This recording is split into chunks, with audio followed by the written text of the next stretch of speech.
to the MMA Road Show, episode number 147 and a half. My name is John Morgan. Cold coffee? Well, I'll be honest, he's probably snuggled up in bed right now at home. I hope he is. I hope he's getting some sleep. It is 3:30 in the morning, Monday morning, Las Vegas time.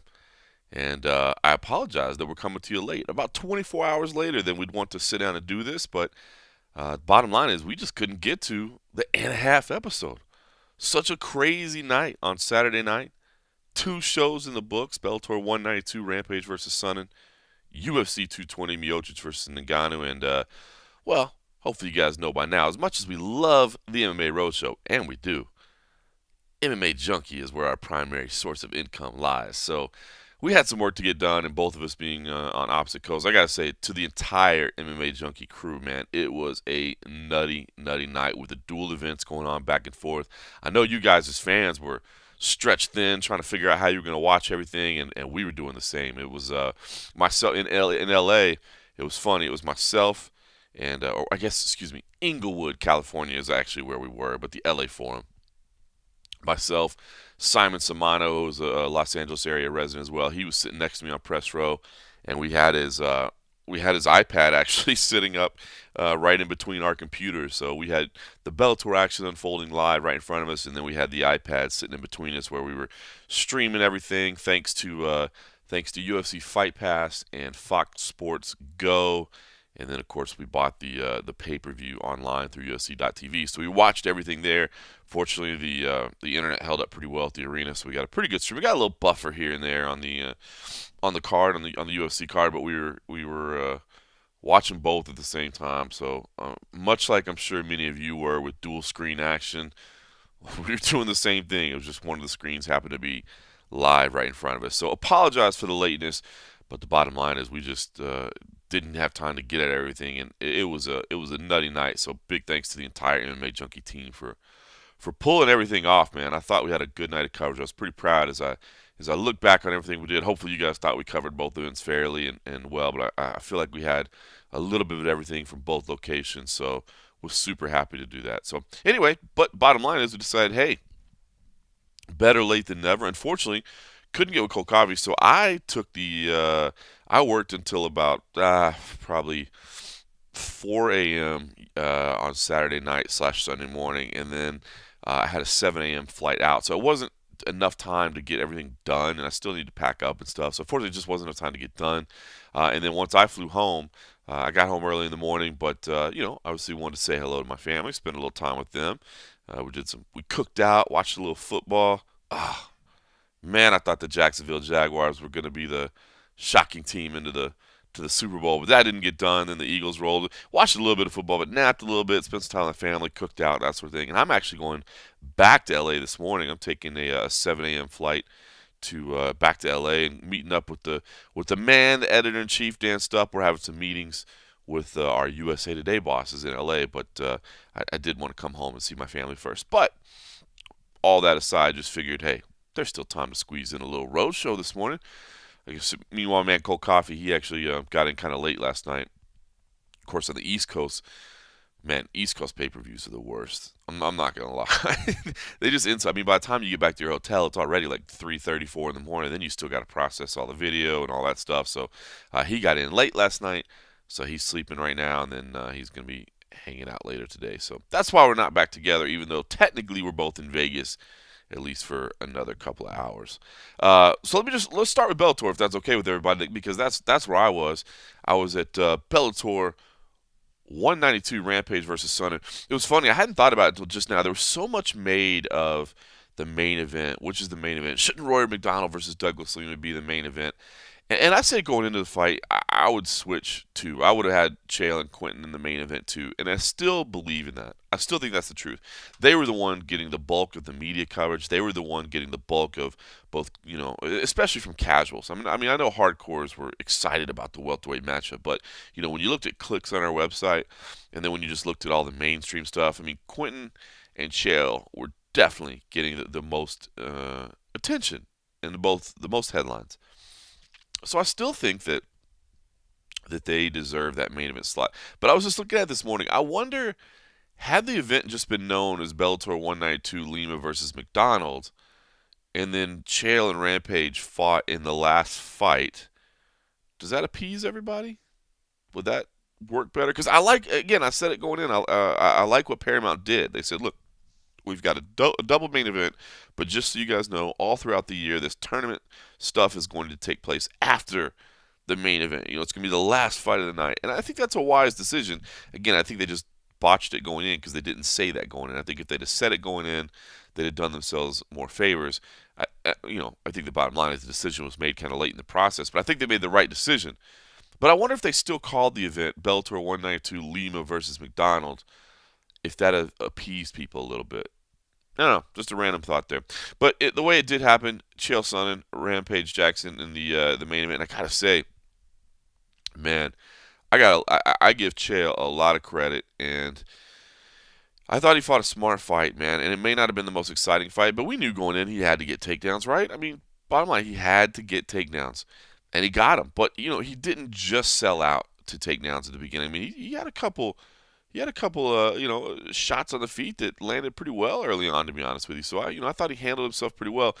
You could tell he did not want to get hit, and who could blame him? Power was coming on the other side. There's no question about it. I thought Chael, I was fairly impressed. Landed up top a little bit a few times, got the left hand in, avoided the big replies from Rampage Jackson, got the takedowns. I'm okay with that, man.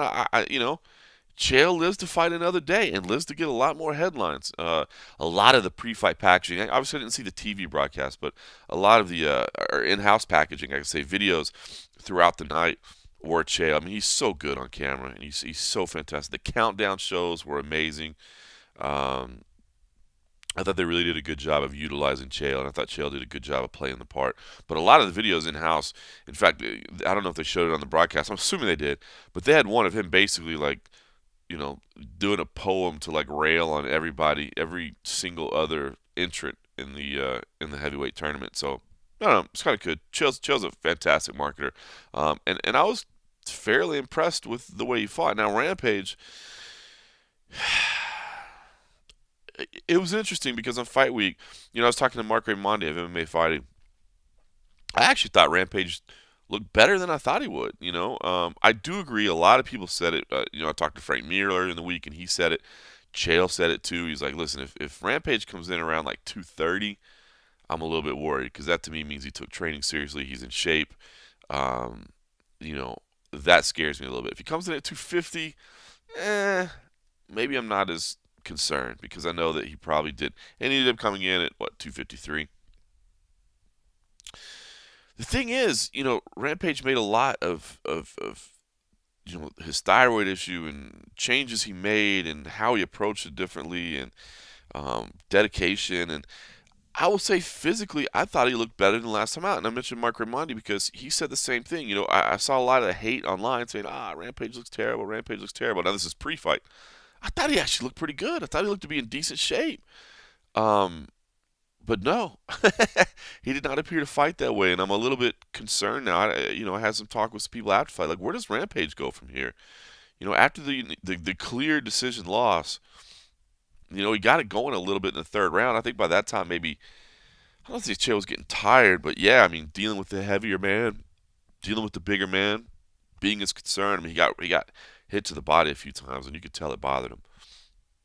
But where does Rampage go? I mean, you lost to essentially a middleweight. And I still think Rampage is marketable, man. Oh, the crowd reaction that he gets, the media attention he gets, the man, he still got it. When he walks into a room, people still like, oh, man, that's Rampage. That's Rampage. They still do it.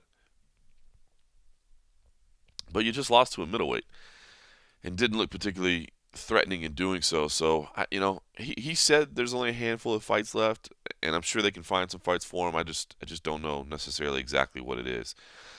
Meanwhile, Chael gets to move on, and how I think that's great for Bellator. I think that means more headlines, and I think that means they get to use him, in the build-up all on. Now you get to use Chael on broadcast and on everything in all these other first-round matchups. So that's kind of some genius of Chael being first, fighting first, and winning first is now you can use him all on the way, knowing that he's going to be in the next round. Now, the scary thing is he fights a true heavyweight next. He'll fight the winner of Frank Mir versus Fedor Emelianenko. Is the better matchup Fedor just because of the size?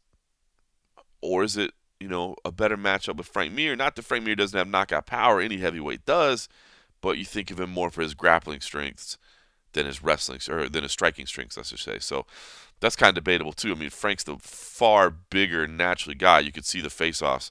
I mean, he's a much bigger man than Fedor Emelianenko. So I kind of wonder what the best matchup is for Chael moving forward. Is it Fedor because he's a smaller man, though definitely has pop in his hands, and it ain't exactly like he's a slouch on the ground either? Or is it Frank Mir, who's one of the best heavyweight grapplers of all time, has knockout power, but is also coming off that layoff due to the suspension? So maybe the ring rust is there. I don't know, but it's a tall order for Chael. He's gonna have to fight a true heavyweight next.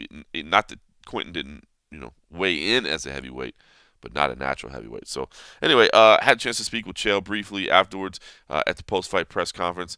Don't forget, he gets to collect on $30,000 in bet money. They had a bet, $10,000 a bet. Their $10,000 a takedown was the bet that was made with Rampage, and he did get 3 takedowns. So let's hear a few minutes with Chael Sonnen, who I thought, to be honest, again, I thought this was an impressive win. Chael, impressive win for you tonight. Thank you. Very big win. Obvious the physical tests, the physical challenge that wasn't there against a much bigger, stronger man. So can I just ask you kind of how you feel right now, what this win means to you? Yeah, man, I'm a little sore right now. He kind of, everything he touched hurt, A really powerful guy, and he's a really mean guy. I try to score points sometimes, move around. Everything he did was looking to just crush you, looking to break you. So that's how I feel right now, but I'm happy it's over with. I'm glad to get him past. It's a tournament. I grew up doing tournaments, and one of the things about it is you gotta advance any way you can, and and then hanging in there and being durable. We got alternates lined up for that very reason, but I think if Rampage and I got lucky anywhere, it was that we got to go first. So we'll have the most recovery. Nice. You made it clear, takedowns were going to win you this fight, and it did. But in the first round, you were having quite a bit of success on the feet, landing the left hand a little bit, faking the takedown. I'm curious, was that always your strategy? Did you think you would be able to strike them a little bit, or did that just kind of happen on the fly? No. Well, I don't know if I ever thought about it too much, but I always try to punch my way in and get close, see where the other guy's at, and set him up.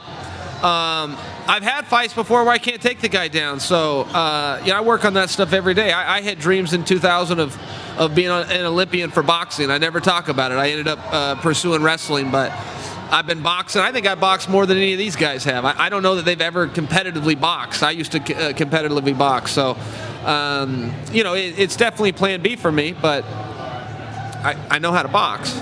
And last thing for me, Chael, maybe kind of a funny question since you're victorious tonight, but knowing how tough it was and, knowing, as you said, how strong and powerful he was, does it give you any pause at all to think that, the guy that's coming out the next side of your bracket is going to be a true heavyweight? Oh, yeah. I got to get better. I got to get better for sure. I got to make some changes. I didn't fully know what I was getting into tonight. I got some sparring partners that are big, but, they're not as good as Rampage. They're not as strong as Rampage. And, so I learned a lot in there tonight, and now I got to get better. I got to make some changes. I don't know that I'll try to get stronger, but some of my movements got to be different. Some angles got to be different. But I didn't know how else to do it. I had to jump in there, right? The date was set. The contract was signed. So, yes, to answer your question, yes, I got to improve. He was attacking your body pretty severely. It looked like you had a lot of redness on your torso. Can you compare Rampage's power to someone else? I mean, who is the next most powerful guy you've ever felt punches like that? Oh, yeah. You know what? Wanderlei Silva actually hit really hard, too. He would be second. Rampage would be one.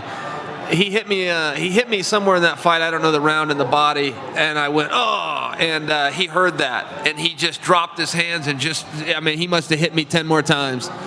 But there's nothing I can do. It's a natural reaction when you get hit, right? It doesn't matter if you're a prize fighter or just a regular guy.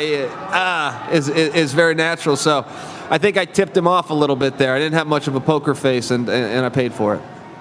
And we know that you and Rampage had a little bit of a bet going into this one. How do you go about collecting that $30K? Are you going to wait for him by the door? Is he going to mail you a check? What's the deal there? I'll tell you this. We'll see if he is a man of honor. We did shake on that, but I'll tell you the other side. I will not cash his check, but I do expect him to hand me one. But what I do with it is my business. But I'll tell you, I will not cash that check.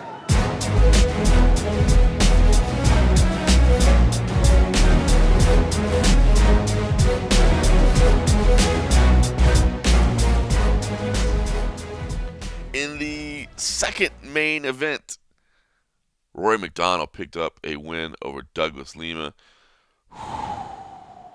Gutsy win for Rory McDonald.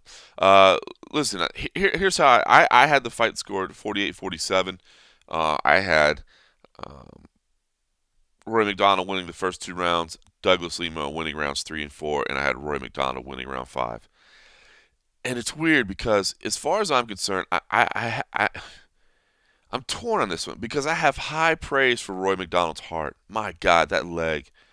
I mean, the desperation that he had for the takedowns in the later rounds, you could tell he just, A, certainly did not want to get kicked in that leg. And B, I guess it really just boils down to that. Did not want to get kicked in that leg. But his face was messed up, too. Man, he was busted up in the face as well, too. And that scares me a little bit. I mentioned going into the fight, I picked Douglas Lima because, people that I trust as far as talent development and talent evaluation in the UFC have said to me that they believe he's done. And they didn't mean that as an insult, but they just believe that his body doesn't have a lot left. And that scares me a little bit too because I don't think, now I know Douglas Lima hits hard, but I don't think he hit him with that much, either in the face or the leg. I thought Lima was very, very hesitant in this fight. Very hesitant in this fight. And kudos to Rory because I think the reason for that is that Rory was setting the pace. He was pressuring and he was countering well when Lima did throw, and I think that's what made Lima hesitant. So don't take away from Rory, but at the end of the day, I was not impressed with Douglas Lima's performance here. So yet Rory looked busted up, and that scares me a little bit as far as Rory's future goes. The leg, maybe it was just a freak accident. It's weird how hematomas and stuff like that. Yes, when you throw shots, you're looking to do damage. I don't know that I've ever heard anybody coach a way to throw a strike in such a way that it creates a hematoma on their opponent. That is a result of throwing, but I just feel like Roy's body is not reacting very well to this damage right now, right? I mean, I thought the damage to the face, the damage to the leg, it looked like he was in more of a war than he was actually in. So that scares me a little bit as far as, what Rory has left. But the dude has the heart of a fighter, man. The dude battled through all that, just continued to get right in Lima's face, knew the only way for him to win this fight was to get a takedown and get on top, and he found a way to do it. So I will never, ever, ever question the heart, the will, the desire of Rory McDonald because he proved it here, man. Just A++ gutsy effort, man. Just what a fight. But I will say this too. Douglas Lima, that performance in the 5th round especially, I do not understand it. Head scratcher to me. The rounds were close. 1 through 4 was close. Close. And I don't think either man could have felt very good about how things were scored. Now, again, not getting to hear the broadcast and the way the Bellator cage is set up. At UFC events, there's actually nothing between us and the blue corner.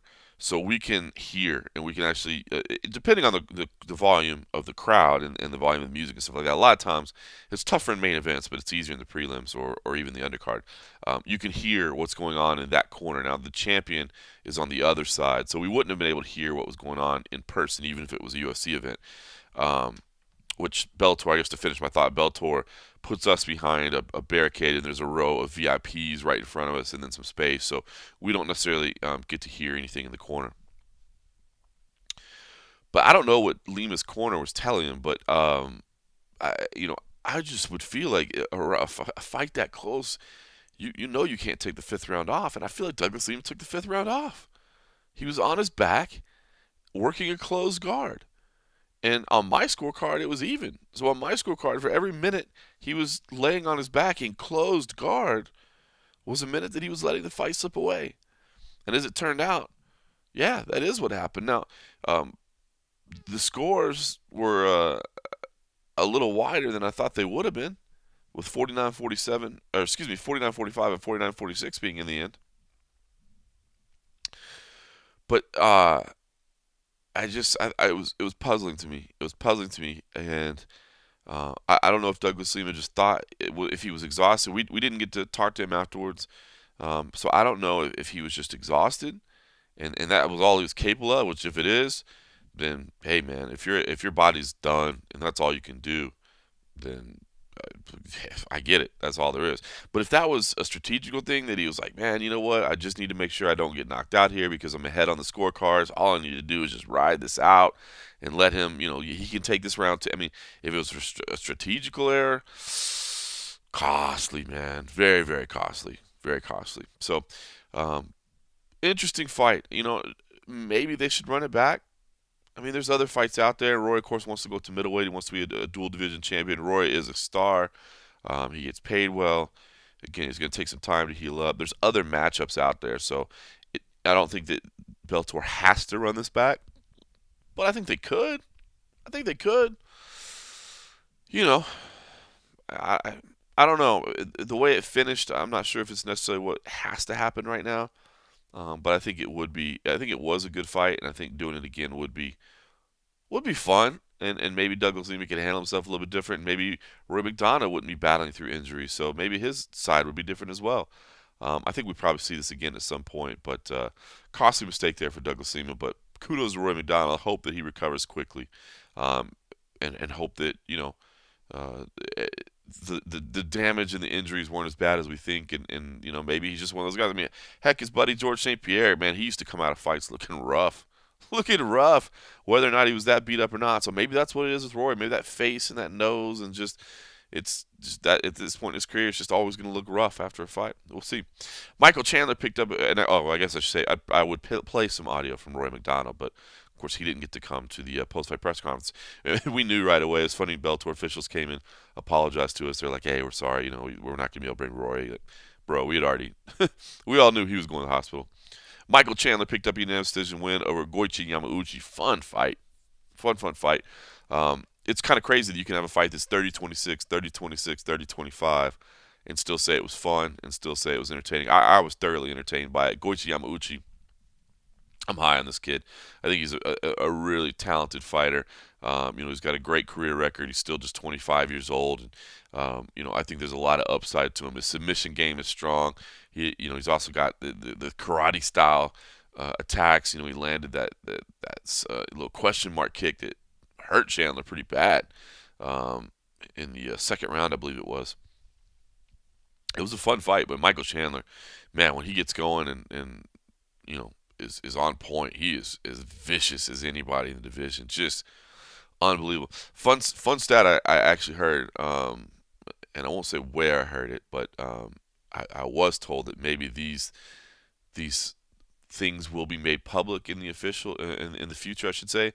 But I heard that Michael Chandler came in on fight night weighing 179 pounds. 179. Put on 24 pounds, 23 pounds. I can't remember. He probably came in at 156. I know he needed the towel. Put on 23 pounds.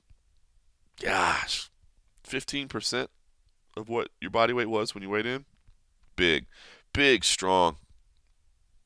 And he looked vicious here, man. He is a dangerous cat, and got through some trouble and was able to pound out Goichi Yamauchi. The ground and pound, blood, everywhere. Yamauchi, tough as they come, was fighting to the very end. Chandler's interesting. He said, "Listen, I don't know that I necessarily want a title shot next." Brent Primus beat him. Controversially, I guess we'll say it was it was the whole. If you remember back to New York, it was the whole foot/ankle injury thing. Of course, then that famous GIF of the commission pulling the seat out from underneath him. That certainly didn't help anything. But that leg was in pretty bad shape, and so I kind of understand.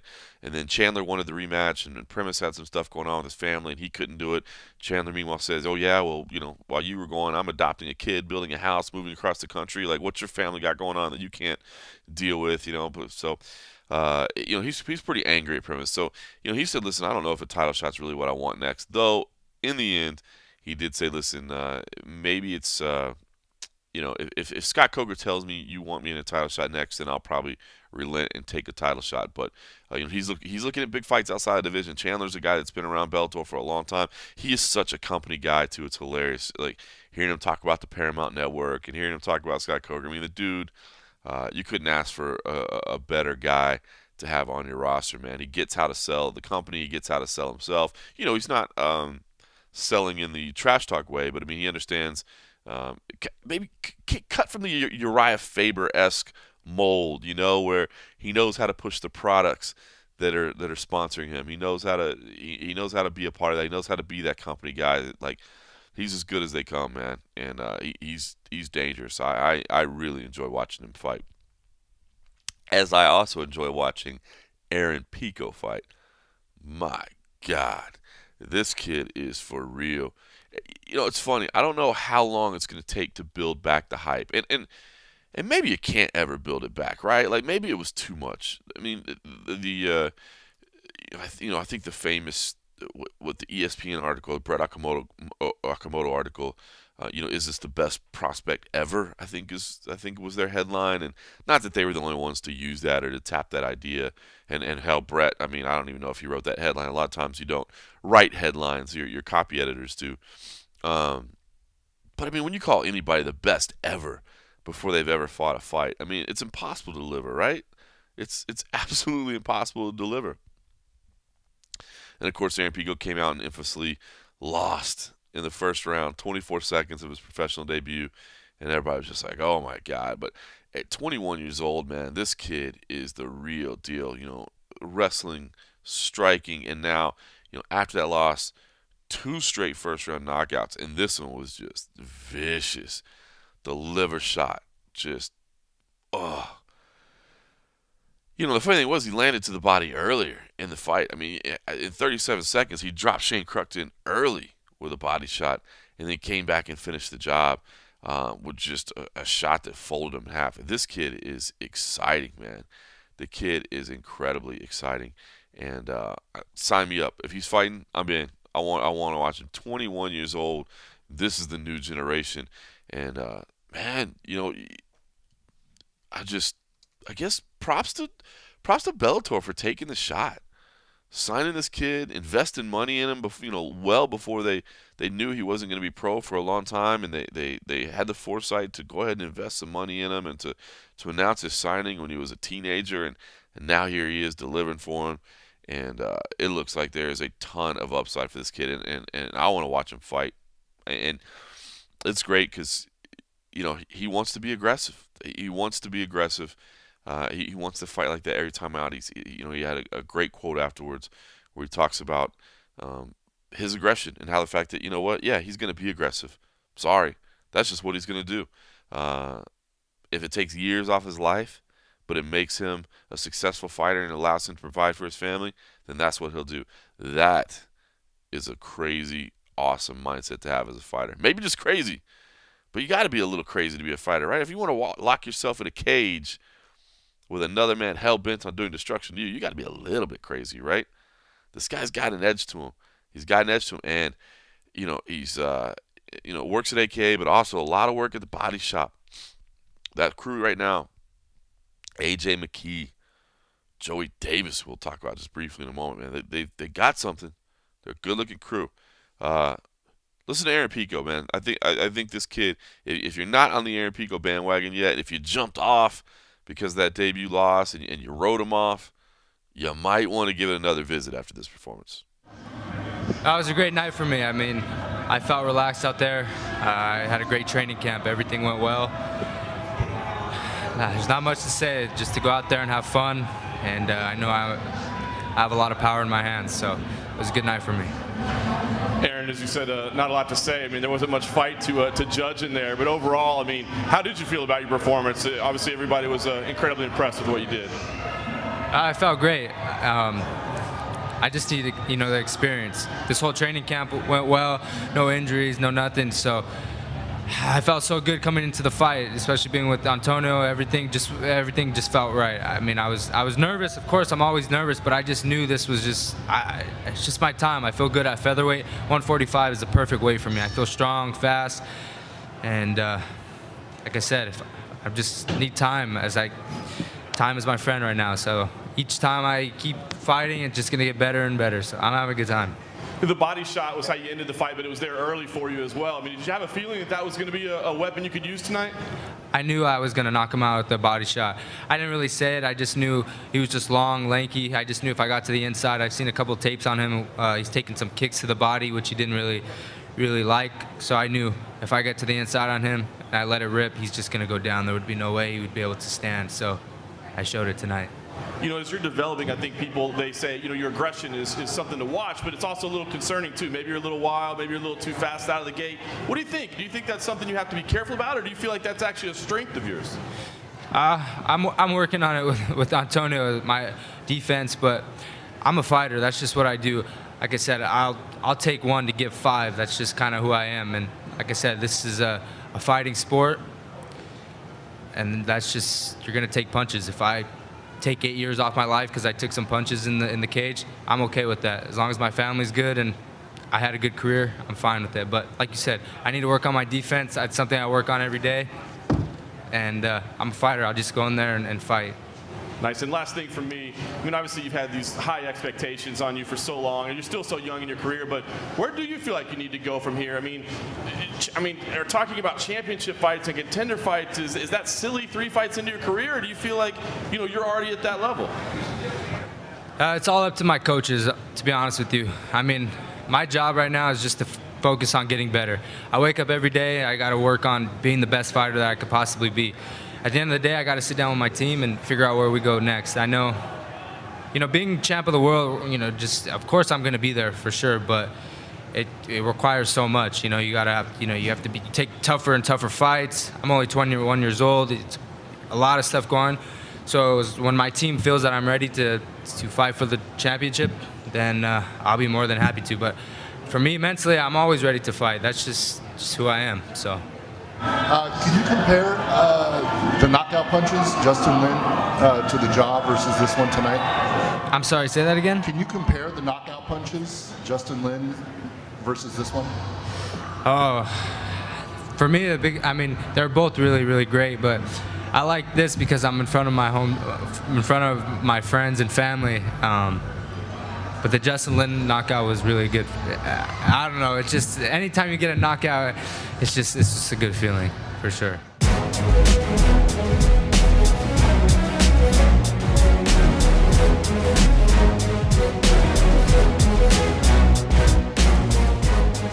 Right, the first main card of Bellator, the first main card fight, Henry Corrales picked up a unanimous decision win over Georgi Karakhanyan. Henry Corrales now has got a couple big wins. He's fighting out at the MMA Lab in Arizona, which I'm a big fan of those guys. John Crouch, anybody that's out there. It was nice to see him in the corner.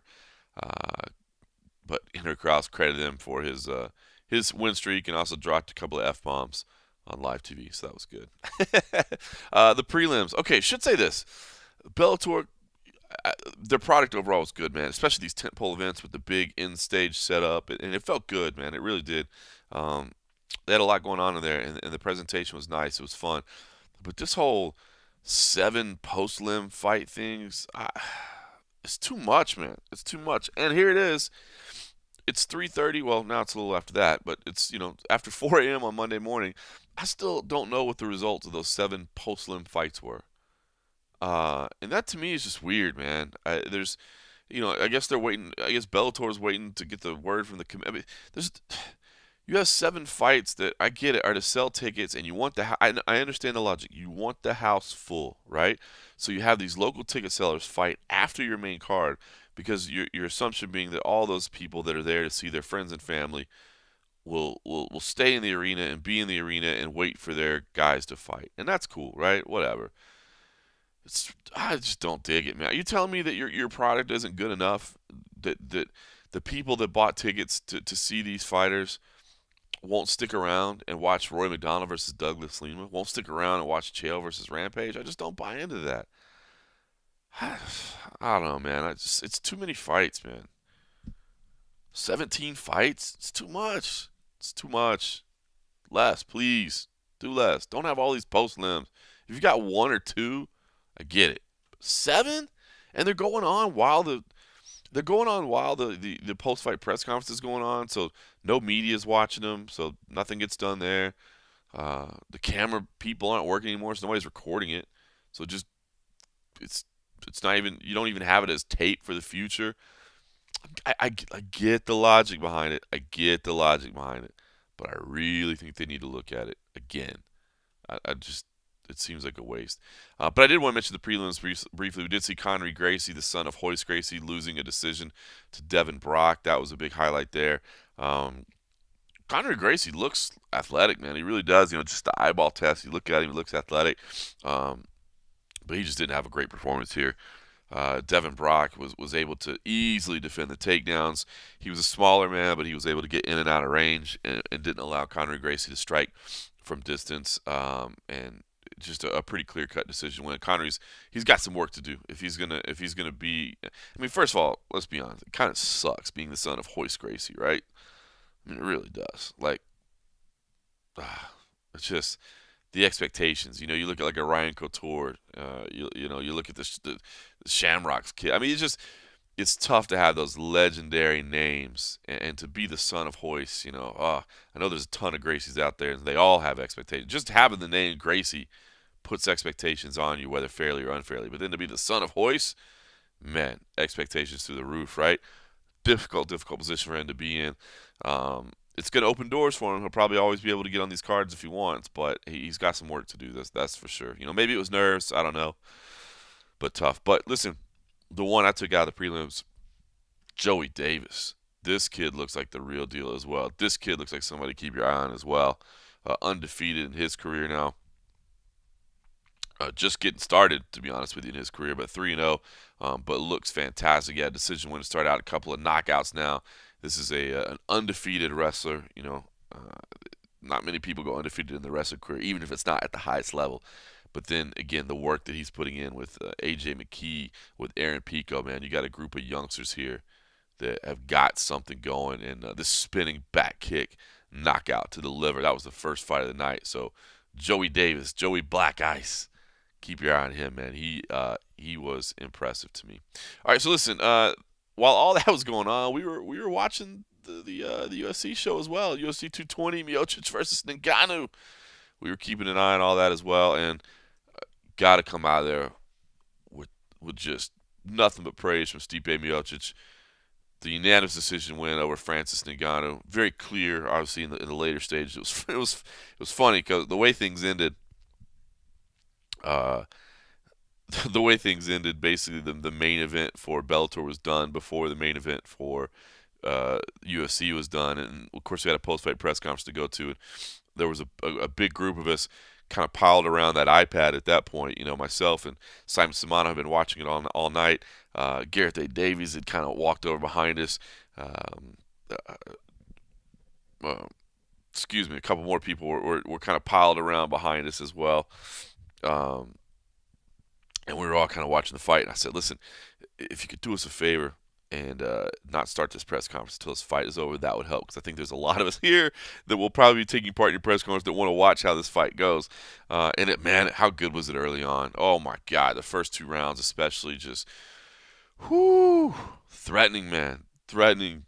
Francis coming out swinging hard. Ngannou is a beast. There's no question about it. But Stipe showing the veteran poise, showing a granite chin, and shaking off the cobwebs after he would get rocked by those single blows, coming back, landing on his own, getting takedowns. Fun, tense fight. I can only imagine the feeling inside the building. It had to be pretty special. Heavyweight title fights, they're special.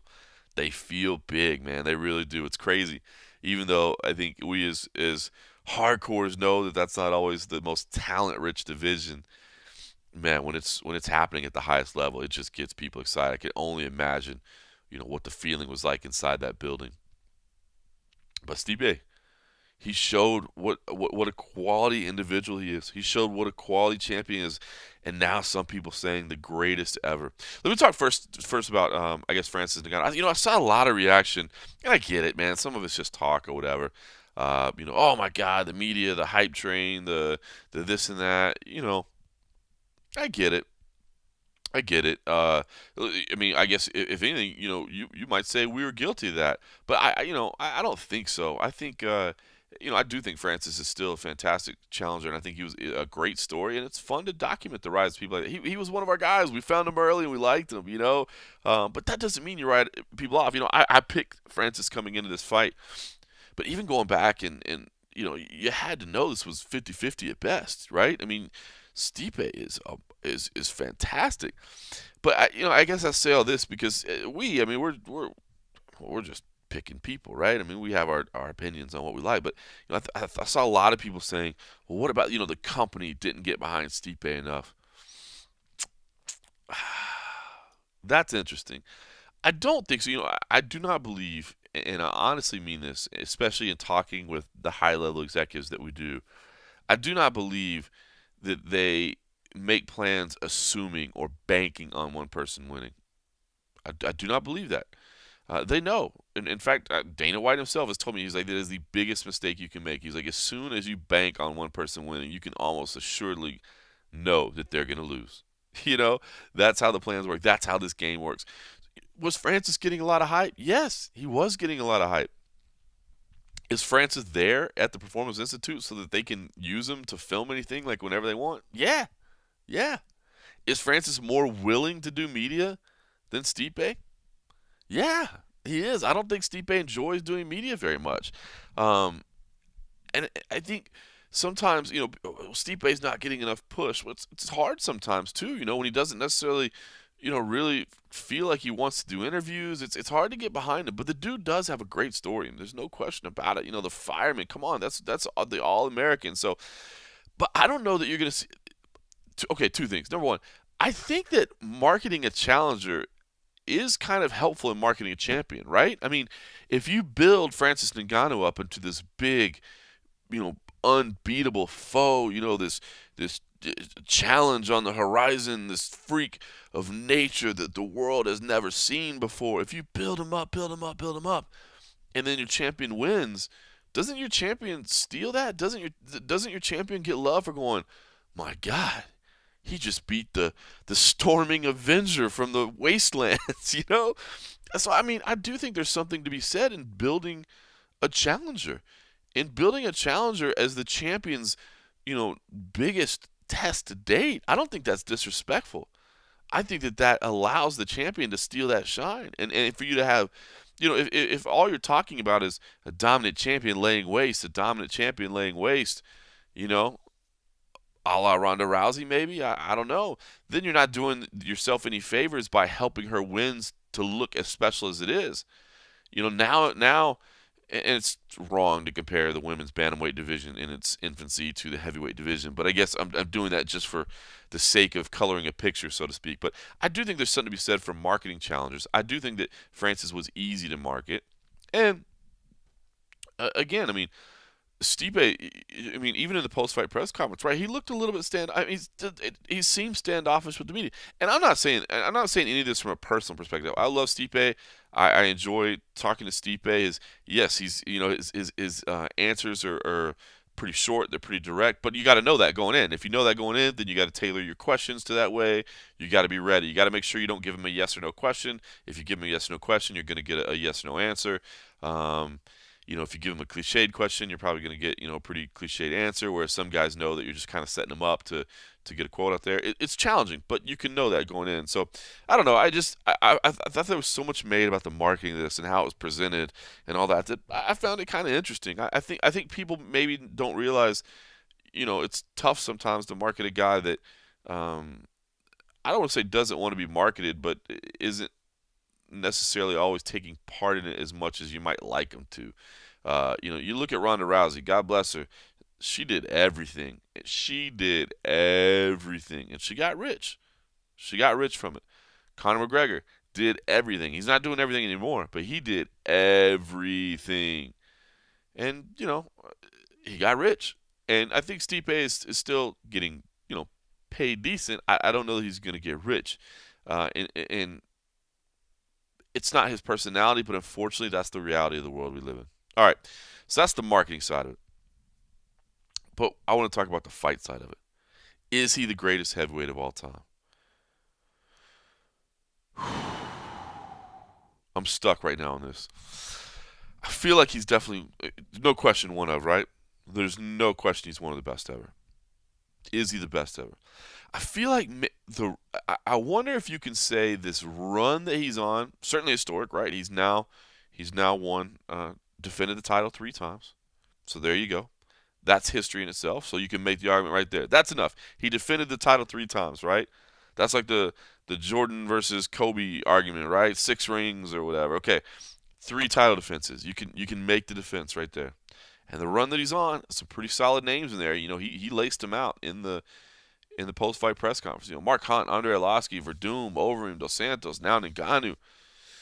Big names. Tough tests. Is he the greatest ever? I feel like, the default argument is always Fedor Emelianenko, right? Fedor is the greatest ever. Fedor had longevity, a lot of longevity, and I think that's what goes to his side. I think that's what helps, is that he had such longevity in that incredible win streak that he had, that you start saying like that's something special. Now, but that was a different era, man. You look back through that record, as many great wins as he had, as many Nogueiras that are on there, as many Fujita and Coleman and Randleman and Crow Cop, as many of those that are on there.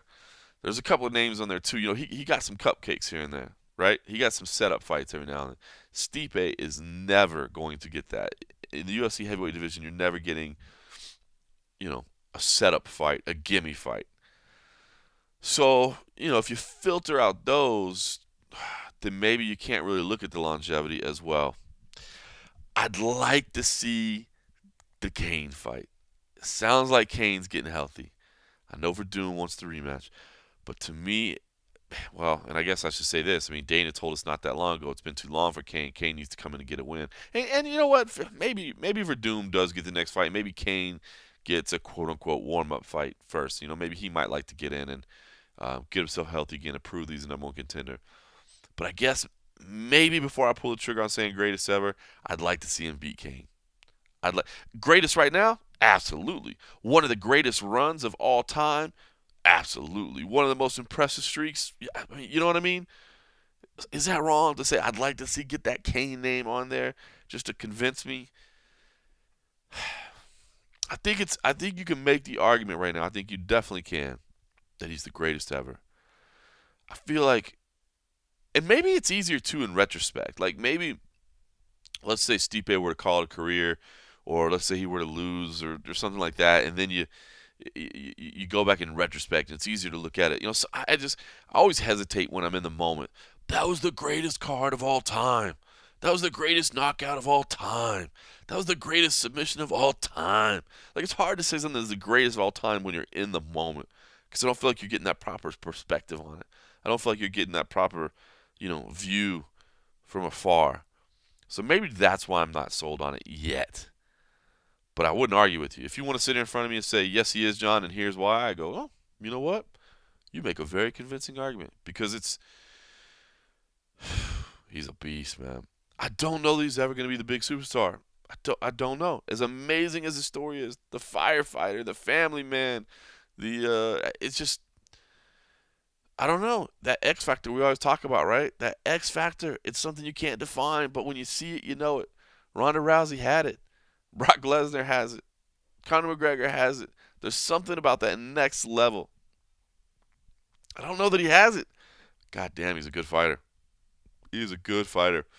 And I don't know. I don't know when I want to see it. Verdun, maybe the next fight. Maybe that does make sense right now. I do want to see the Kane fight. But maybe he's got to get a fight first. All right, well, we'll figure that out later. Right now, hear from the champ. We got the first question. Right over here, Stipe. Congratulations on the win. Fantastic performance.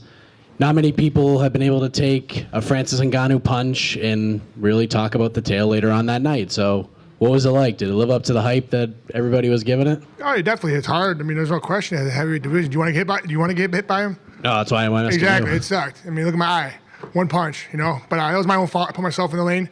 But listen, I hit him a lot more than he hit me, and that's why I still have the belt. It was kind of a weird situation. You're the champion. You defended the title twice. Yet you were the underdog. It was the Francis Ngannou show. It seemed like in a lot of people's eyes. You know, now that you won the title or retained the title, had the performance you had tonight, dominated Francis Ngannou tonight, you're about to become a dad. I mean, what is that all like? I mean, it's got to feel incredible right now, right? It was a Stipe show tonight. It wasn't about him. It was about me. Because I'm the champ. I broke the record. I'm the best. You seem a little fired up. One thing that a lot of people noticed was that you took the title from Dana and you handed it to the coach and had him wrap it around your waist. Can you explain the thought process there? My dude. That dude respects me. I respect him. End of story. Hey, champ, congratulations on the performance.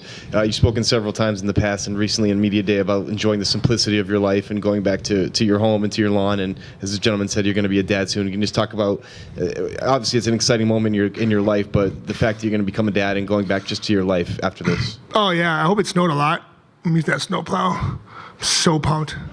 I've been thinking about it all week. I was really pissed last time I did it because my finger kept getting jammed in the chute. It kept shooting everywhere.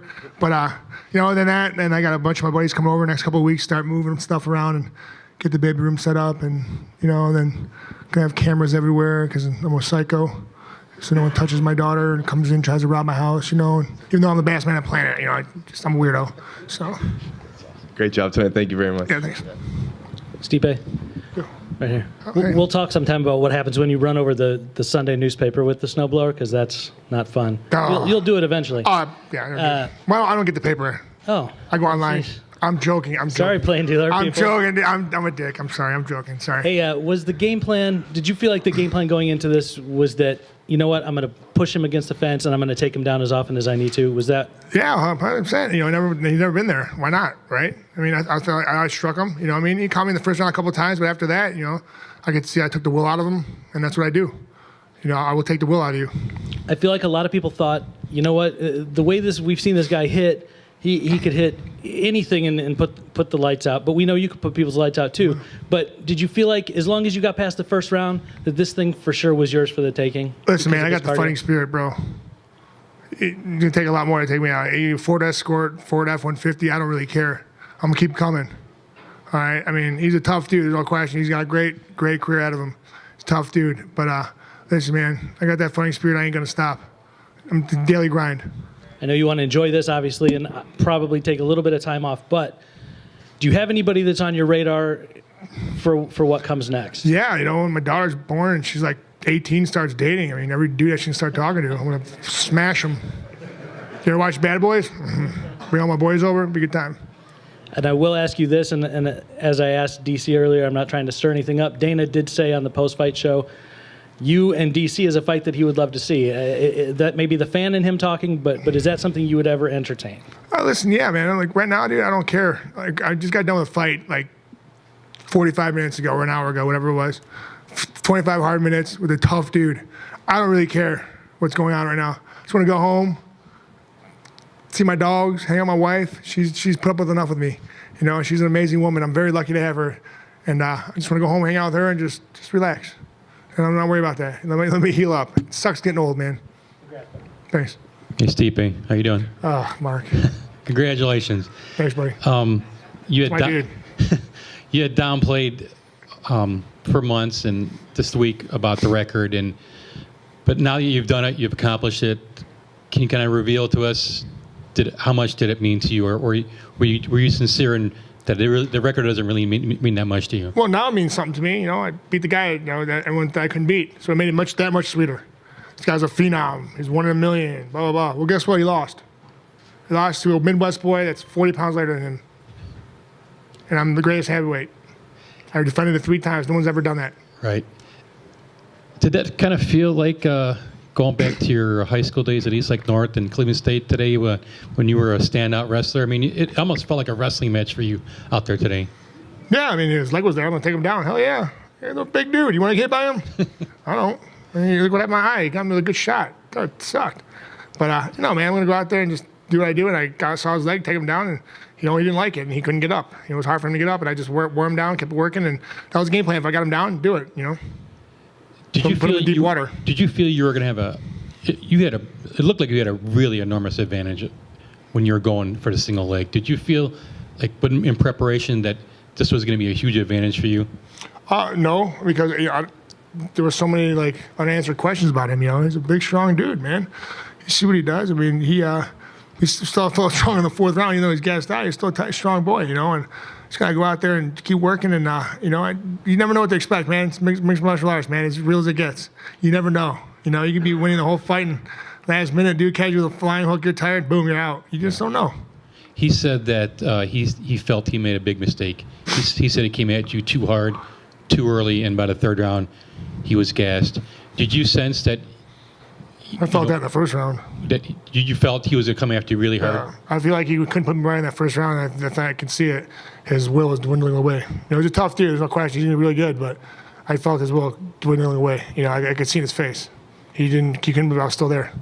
He moved with everything that he had, and definitely it hurt. There's no question, And it's a big dude, and what do you want me to do? I was, it's almost like that Rocky versus Drago, He's just getting beat up in the first round, a couple rounds. But listen, man, the dude's tough, and and it wouldn't matter what he did. If you even stayed back, too, I still would have pushed the pace on him, and I still would have got him tired. By the way, congratulations! I didn't know you were having a baby girl. Congrats, yes. Right? Did you guys come up with the name yet, or no? Yeah, I think we're gonna go with maybe Dylan, Marie, or Isabella. Nice. Yeah. Congratulations. Thank you. I appreciate that. Hey, Stipe. Over here. Oh. Congrats. What's up? Third straight title defense, fourth title fight. But does this one feel a little sweeter considering everything that went into it? Hell yeah. What do you think? I think it does. I think so too, man. It was fucking hell. They went shit on me, dude. I was like, oh my God, you're getting knocked down the first round. Oh my God, he's unbelievable. Well, guess what? That's still mine. They ain't going nowhere. Just want to go back to your previous answer about taking the belt and giving it to your coach. You said that guy respects me. So I'll ask you flat out, do you feel like Dana White doesn't respect you? I don't know. I don't really care. Where's my coach at? Those dudes right there, my family. They all respect me. I respect them. They come with me.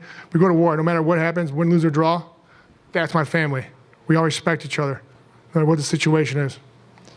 At some point, whenever you're ready to come back, do you want to try to repair what kind of, start to get promoted the way you think you should be promoted? No, man, I'm gonna keep doing what I'm doing. If it ain't fixed, don't broke it. Or don't, whatever. I'm tired right now. Sorry. Okay. It's like 3 in the morning. I just want to go home. If it ain't broke, don't fix it. Right? I don't really care. Honestly, I got so much on the plate right now. I'm so happy. My beautiful wife as our child. I'm very lucky. I got my coaches here. They're amazing. Listen, man, I'm not worried about repairing anything. I don't know. Apparently, I called him out when he told me. He said he was talking about we were butting heads. I called him out on that. That's pretty funny. He said, "What are you talking about?" I don't know. How'd that go? No, he denied it. Last thing, you said a couple times, you even tweeted. By the way, is that you tweeting? Because it was right after the fight. No, you have another guy tweeting. No, it's my gym. Oh, it is. All right. Yeah, come on, dude. It's very well done. Yeah, he's very smart. So there's the quote, "I'm the greatest of all time." Yeah. You've said it a couple times. You didn't want to say it before. No, yeah. Is it because you just wanted to wait till the fight was over? You truly believe that you're the greatest of all time? Fuck yeah, I do. No one's ever defended it 3 times. I've done it. I had the killer's row of fighters to get to it. I had a hard path to get to the title. And then I had a hard path to defend the title. I had top dudes, I had to fight Arlovsky. Then I had to fight Verdum in Brazil on 45,000 people. I mean, crazy. Next guy, Overeem, killer, K1 champ, hits like a ton of bricks. Next guy, JDS, who I lost to. Now I got a guy that's a phenom. Nothing's ever easy. I know fighting ain't easy, but I never had an easy road. Everything was hard. That's why I love being from Cleveland, because nothing was ever given, it's earned. Congrats. Congrats on the win. Right here. Thank you. Curious, you talked about your coach and that game plan. Francis even talked about how your game plan was just better than his. Can you kind of talk about what went into that? I mean, I know you have so much respect for your coaching staff, but it did seem like not only your heart and your intelligence in the ring, in the cage, but in terms of that game plan, that you guys were just a little better prepared. Yeah, I mean, it's pretty much just me doing all the game planning. They just don't do what I want. I'm joking. No, but yeah, I mean, the minute the fights gets, announced, they're right on it. They're calling me, all right, that's what we're going to do. And so for weeks, we go over. I don't even watch film yet. By 6-7 weeks, I'll just train, go over. We only go on, work on his weaknesses, work on his strengths. And then about 2 weeks out, we'll start watching film. And I see what I'm doing right, which actually helps me a lot, actually. I can see what I'm doing, why I'm doing it. Fair to say that you thought you had the better game plan as well? Oh, 100%. I mean, I hope so. I mean, I'm heavyweight champ. And my last question, thank you again. Would you ever consider something later in 2018 with he's just such a big name, though? He probably doesn't deserve a title match with Brock Lesnar. So many eyeballs would be on that fight. Yeah, man. Like, again, man, you guys don't ever stop with these. Can I just go home and relax a little bit? Like, goddamn. No, I mean, yeah, I'll fight anyone, dude. I just want to go home and just relax. Just watch some football. Enjoy it. Drink a beer. Drink a Modelo. Call it a day. That's it. Come on. I'm just joking. I get right there. Last question. Okay. 2 questions. Stipe. One question. You said one. I'm joking. You asked me as you want. First of all, outside of Cleveland, we saw what an amazing reaction you had from the fans in Cleveland. But tonight, it was a very pro Stipe Miocic crowd in there. Could you hear them throughout the fight? Oh, yeah. Boston's awesome, man. It's a funny city, dude. Love Boston. I finally got to hang out here and enjoy it, and it's a great city. I got to, train at Welch's gym with that amazing man right there. I mean, that boxing gym is phenomenal. His boy won tonight too, which is amazing. He's just a good dude, and just meeting the people and the food. Oh, the food. Oh, thank God I'm a heavyweight. Thank God I'm a heavyweight, because I ate so much good food. But yeah, I love the city. It was a great city. Amazing. And my final question, just going back to what I asked you earlier on in the week, would you like your next fight to be back in Cleveland? I don't know. We'll figure it out, man. Right now, like I said, just want to go home, enjoy myself. I don't really give, well, my God, you got to pay me back later at a time, bro. But I'm just going to go home, relax, and just enjoy myself, enjoy my wife. She's put up with me for a couple weeks. I'm like a raging hormonal teenager during fight camp, so it's their time to shine. Congratulations again. Thanks, guys.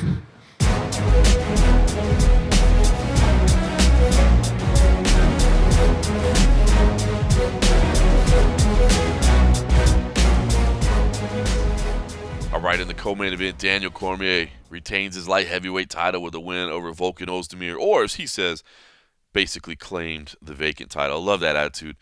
Daniel Cormier, man, fantastic performance here. Volkan Ozdemir, look, I think Volkan's man, his run that he had to get to the title was incredible, and I think that there are still things for him to happen on the horizon. He's still a young guy at 28 years old.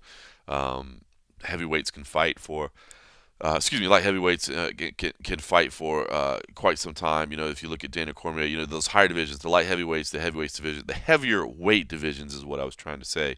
Can have lengthier careers, and I think Volkan Ozdemir can have a lengthier career as well.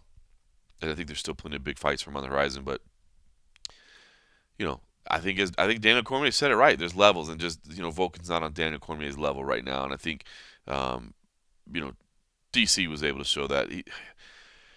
So tough, man, because Daniel Cormier is one of the all-time greats of the sport. One of the all-time greats of the sport. But you have the 1/2 losses to John Jones, and everybody's going to write him off because John Jones is perhaps the greatest of all time. I mean, I think definitely would be considered the greatest of all time if it hadn't been for all the issues that he's had, outside of the cage. And it's a shame that Daniel Cormier doesn't get the respect that he deserves as a fighter. You think about what he's done in 2 weight classes, just an amazing career, and then a fantastic ambassador to the sport as well, and just always been so open and honest, and shed some emotional moments at the post-fight press conference. Media saying they're tearing up, and you're talking about those private moments behind the scenes with your kids and your family, and how you want to represent yourself, and how you want them to remember you. And man, just a fantastic performance by Daniel Cormier, a fantastic career by Daniel Cormier. We know at this point it's his last year of competition, and I don't know what he does from here. he talks to the heavyweight fight with Stipe Miocic, which would be pretty cool. I mean, it's not like Cormier's. I mean, he struggles to get down to 205, but it's not like Stipe's a huge. He's not one of those 275 guys cutting down. So I don't think that would be a bad idea. I like what Daniel Cormier is saying about that he defers to Cain Velasquez, but let's not forget, back at that tough finale in December, when I brought up Cain's name, Dana looked at me like, "What are you talking about, Cain? Like, come on, man, it's been too long." He's no. So it wouldn't be that. So maybe a situation where Daniel Cormier fights for the heavyweight title in his last fight, and if he does win, he retires as champion, and then Cain Velasquez steps in and fights for a vacant belt. I mean, that's not. I know Cain is his boy, and maybe you would say, well, that's disrespectful because Cain doesn't get to take the belt from anybody. Cain, wins a vacant belt, but Cain is a former champion, so for him to regain a vacant title, I don't know that it would take away. I don't know that it would be a negative thing. So I hope Daniel Cormier will at least consider that option. I think the fight, and hell, for Stipe, maybe that's what Stipe needs. So maybe Stipe needs something like that to get a more known commodity, to get a more proven commodity. Maybe that's what he needs to get over a little bit more and to be a little bit more marketable. I just don't know what other fights out there right now for Daniel Cormier. I mean, Jimmy Manuwa was close at one point. If Jimmy Manuwa wins a couple fights, could he sneak in by the end of the year? Yeah, maybe, but I don't know if that does anything, does it? I mean, I just don't know if there's, no disrespect to the light heavyweight division, but you've had that top tier people for a while, and it's kind of resetting itself right now. And I just don't see any fights for Cormier at 205 where I'm like, that's the fight I gotta see. I mean, even this wasn't a fight that you were like, I gotta see that fight. But Volkan had made an incredible run to the top, and Volkan was a dangerous challenger. And I don't know that there's more fights that I gotta see right now at light heavyweight. So to be honest with you, I would really. The more I think about it, I like the idea of him going up and challenging Stipe Miocic for the heavyweight title. And if he's only got one fight, if he's only got 2 fights left, if you win and walk away, I think that's okay. And I mean, join that small list of 2-division UFC champions. Maybe that's what gets you up on Jon Jones. Maybe that's what gets you up on the 1-up over Jon Jones, is that you've got the heavyweight title as well. Maybe that's what gets you over that hump. And then you add in the asterisks of the failed drug test, which, again, I don't think Jon Jones knowingly cheated. I really don't. I'm being completely honest with you.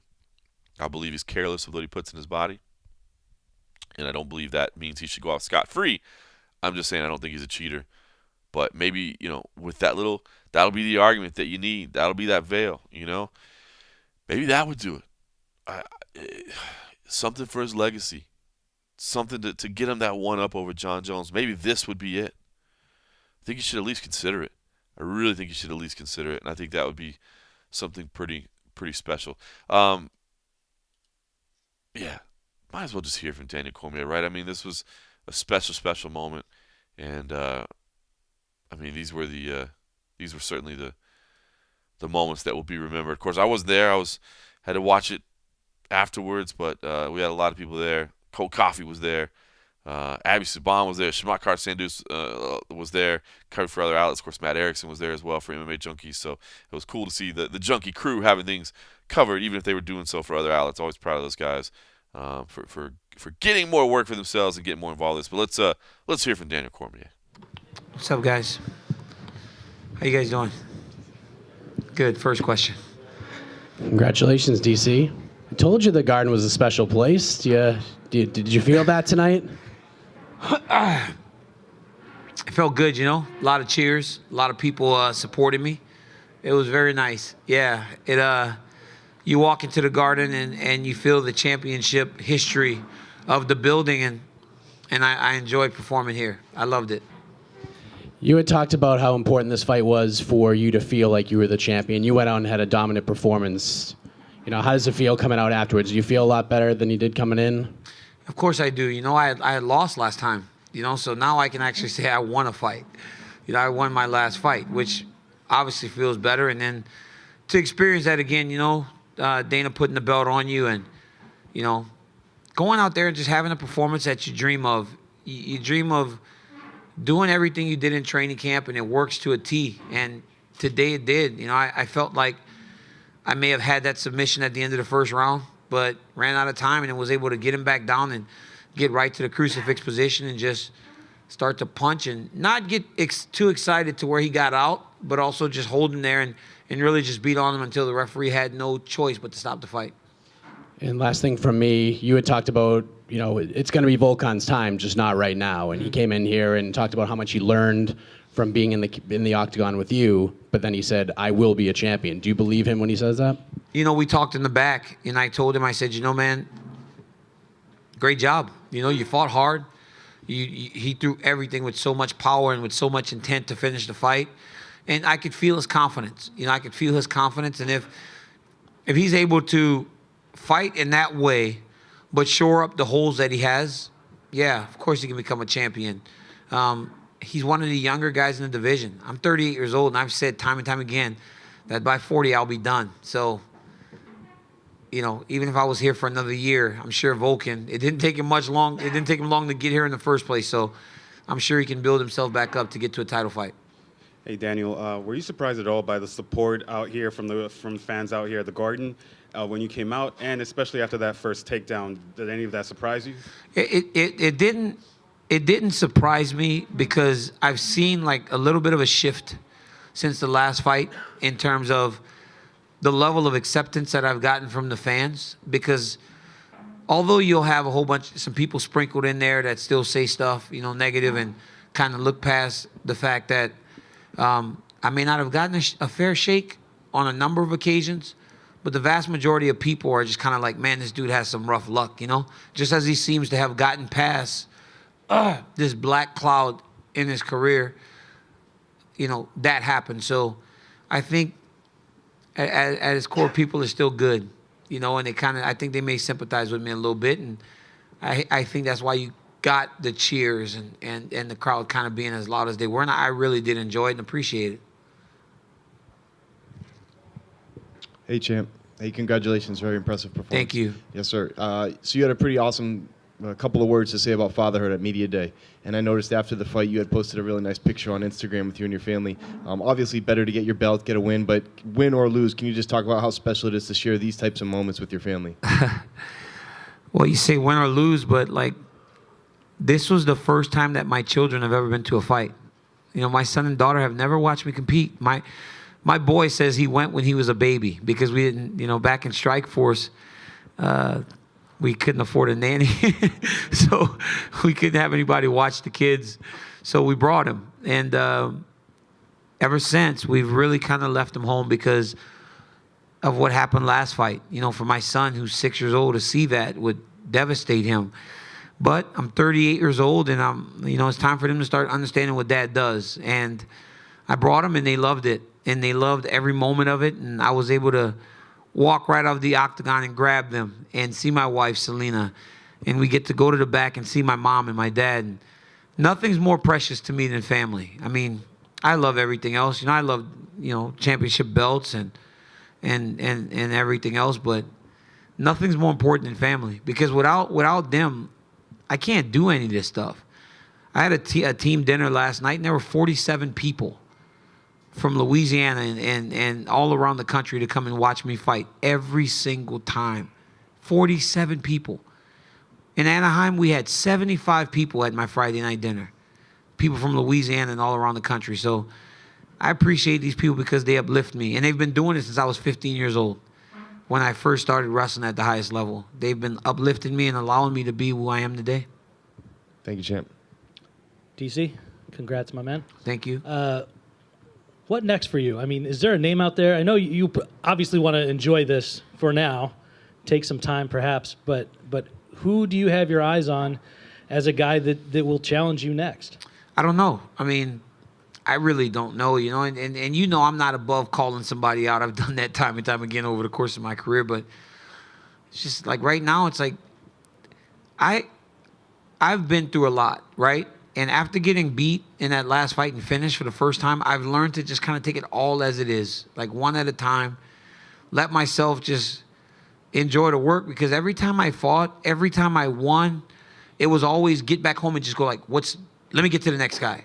Let me get to the next guy. Right now, I just kind of want to go home and I got a 7 o'clock flight tomorrow morning to get back to California, because I get home and I go to the back of my cul-de-sac and I can mow my grass or I can walk my dog, and nobody's like, they don't care. It's like, hey, DC, good job. Daniel, not even DC. Hey, Daniel, good job last night. And all my neighbors go about their business.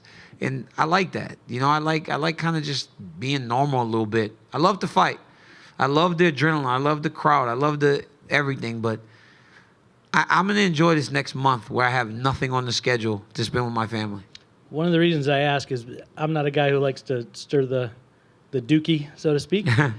But your boss, Dana, apparently said on FS1 on the post-fight show that a fight that he would like to see is you against Stipe Miocic. Yeah. Is that anywhere within the realm of possibility for you? Because I know we asked you earlier this week about would you ever go back up to heavyweight? People have talked about that for a really long time, you know, and I mean, I did fight 13 fights at heavyweight, you know, so, and I hate cutting weight, as you guys all know. I mean, I'm the only guy that gets a rousing ovation every time he steps on the scale and makes weight. Like, guys, he's supposed to make weight. What are you cheering for? But I haven't really thought about it. You know, especially it's hard for me now because Cane's in the gym more. Cane's in the gym now, getting back prepared to do what he does best. So I draw so much from him, right? Cane had a baby about a month ago, and he's here with me right now. I didn't even know. I didn't bother to ask him if he was coming to the fight because I didn't know if it was possible because of the new baby. But Wednesday afternoon, Cane comes in my room with his bags, and he's there for my weight cut. Dude's never saunaed in his life. He was shriveling up like a grape. You look like one of the California raisins by the time we were done with that sauna. But he's there, and I draw inspiration from him. And if he's getting prepared to get that belt back, then that I have nothing for that division. Gotcha. I appreciate It'll never Thank you. change. DC, how you doing? Hey, congrats. You were talking about with Stipe and that kind of talk, and you and Stipe both won. You know, the fans come here and they want to see the knockout. And you guys won your fights on the ground with your wrestling experience. And you know, when you can do that to your opponent, do you think that just sucks the energy out of your opponent? It does. It's discouraging, right? It's very discouraging to have a guy able to hold you down and do whatever, you know, we did to those guys. You know, at the end of the second and third round, Stipe was literally just holding Francis's head down. People don't understand how exhausting it is to try to build your body back up when a 245-pound man is just pressing your head down. The ability to impose yourself on someone is the greatest aspect of wrestling that a lot of people don't understand that's never done it. So, yeah, I mean, I could have stood there with Volkan and fought him. I heard him a couple times in the stand-up. But the path to victory should always be chased in the easiest way. And the easiest way for me, especially after the first round, because when I took him down at the end of the first round and was able to get that choke so easy, I was like, oh, man, this is a huge, huge difference in terms of our grappling skill. So I said, let's put him back there. One more thing about Stipe, you know, just being the first heavyweight to win 3 straight title defenses, and, you know, just your thoughts about that. It's very impressive. You know, I said this in the build-up. I go, Francis is a great guy and a great, fantastic fighter, but what's getting lost in this whole deal was that you're talking about a guy in Stipe Miocic that's going to break a record and become the greatest heavyweight champion of all time. And it's very impressive because you got guys like Randy Couture and Cain Velasquez and Fabricio Verdum and Junior Dos Santos that couldn't get 3 done.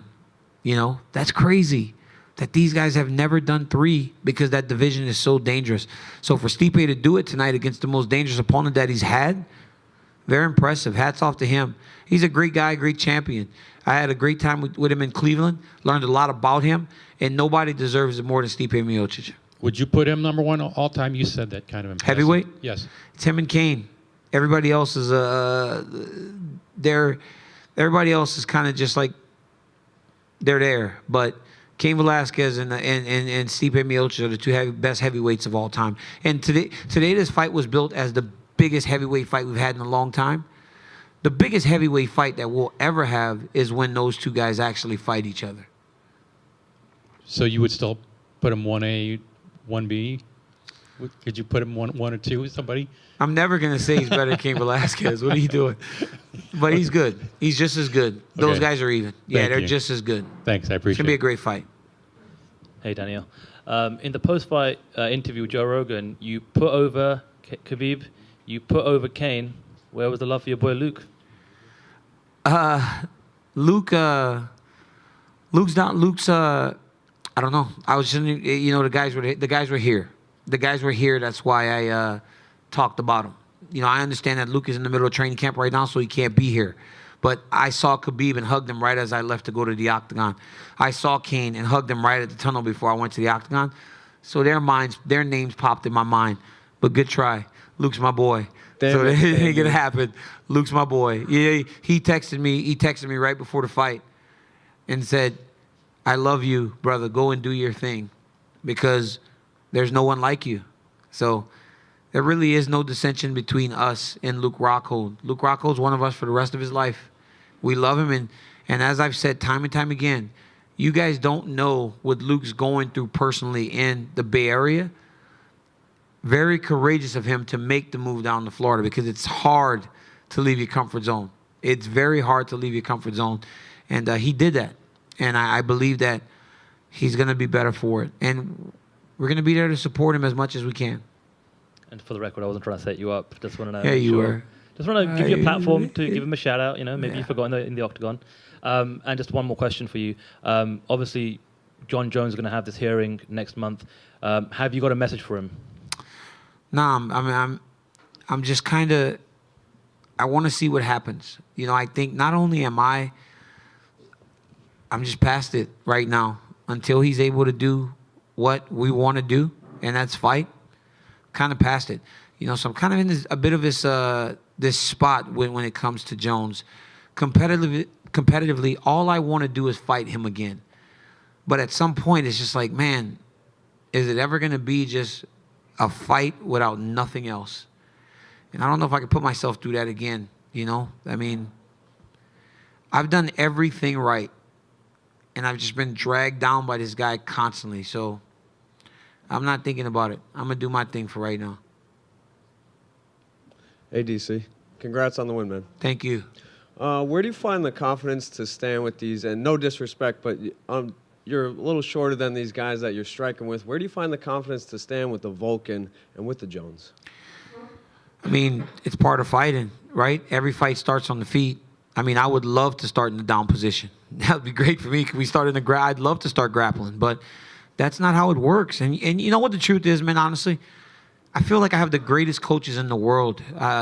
Javier Mendez, Rosendo Sanchez, Rudy Cruz. Those guys in stand-up, nobody's like them. Jav's a world champion kickboxer. Rosendo was an Olympic alternate. Rudy's a professional boxer. And then I got these training partners in Tony Johnson and Tiago Beowulf and Frank Munoz. We got these guys that are just high-level guys that train with me every day, and I take confidence from them. But my coaches, I got 2 coaches that drive 5 hours each day to train me 3 times a week. Rosendo drives 2.5 hours each way to train me Monday, Wednesday, Friday, and Rudy does it from Fresno on Monday and Tuesday. It's like these guys are making sacrifices. I can call Jav anytime. He's got bad elbows at times because we kick him so hard. He has to hold pads for me, Khabib, Luke, and Kane back to back. But if we call him, he shows up, he holds the pads, and he tries to prepare. So I've got great coaches and a great team. We're the American Kickboxing Academy. You better learn to strike in there, even though I'd prefer to wrestle. Thank you. Hey, Daniel, how's your right hand?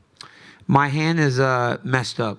I broke my thumb in high school, and it's knotted up right here behind the thumb again. So I'm going to have to go to a doctor on Monday to see what exactly is going on. But I've had enough of type of hand injuries to know that something's just not right. And just one more. In July, obviously, it was emotional. You weren't up here. You've been up here before with the belt. You've done the post-fight press conference. Do you appreciate this a little more after what happened a couple of months ago? I do. I've always appreciated it. I appreciate it every year. Like when I was 30 and 31 years old, maybe not so much. But as I start to get closer and closer to the end, I do appreciate it. And I appreciate it from trying to build back from a loss and trying to feel like I had some success in the job that I do. You know, I love to fight. I love to compete. And I was able to get a win tonight. You know, that last time I was in the hospital, right? When the press conference was going on, I was at the hospital. So if not for anything else, to be able to look at my mom and not see tears in her eyes, and look at my wife and not see a look of confusion, or wake up on Sunday morning and hear my son, who came to the fight for the first time, you know, the whole Jones thing, it sucked. I lost the fight and I got beat.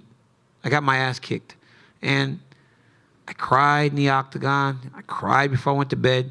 But you know what I cried the most was when Sunday morning I'm laying on the couch and my kids are in bed with their mom, and my boy rolls over and he taps his mom, because every time he'd never go to the fights, he wanted to know if his dad won. And you know what I heard at 7:30 in the morning in Anaheim? He tapped his mom and he goes, "Mom, did Dad win?" And she said, "No, Pop, he didn't win this time." And I was laying there. I could hear him. So I got my back to him and I'm crying. And not long after, I feel like my boy behind me hugging me, you know. That was the hurtful thing. So for him to get to experience the other side of it is big for me. And my daughter and my family. It's all family to me. So I appreciate this, but I appreciate them being able to smile tonight instead of shedding tears. Thank you, guys. I appreciate it.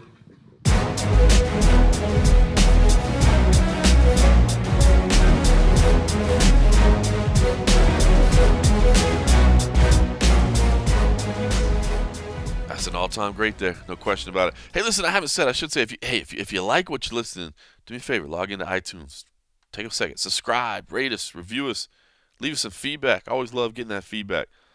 Tell your friends about us. Make sure they know to download us too. All those things, everything you can do. Okay, listen. Outside of that, you know, this was very much, you know, from the outside looking in, you know, being knee deep in another card. Of course, the two title fights were the ones that I was most excited about. Calvin Kattar did pick up a big win over Shane Burgos. That was a big win for him.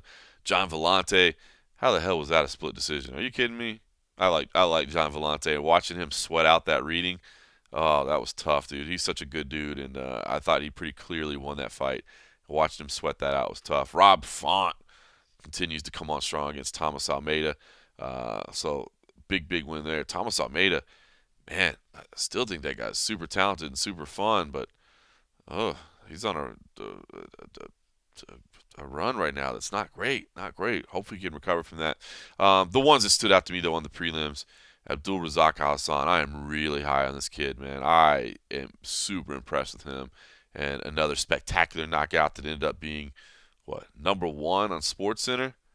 Very, very cool. Always nice to see MMA highlights getting featured in the mainstream media. But Abdul Razak Hassan, keep your eye on that kid. That's somebody to watch. And Islam Makhachev as well. Keep your eye on that guy as well, man. Just absolutely starching Gleason Tebow. Rough welcome back for Gleason, man, after he'd been gone for a couple of years. Coming back and just getting starched by Islam Makhachev. A lot of people high on Islam Makhachev. Of course, those Russians, man, they're rough. They are tough, man. This is a tough dude. He went out and grinded out Nick Lentz last time out. I mean, that's not easy to do. And then this big win here over Gleason Tebow.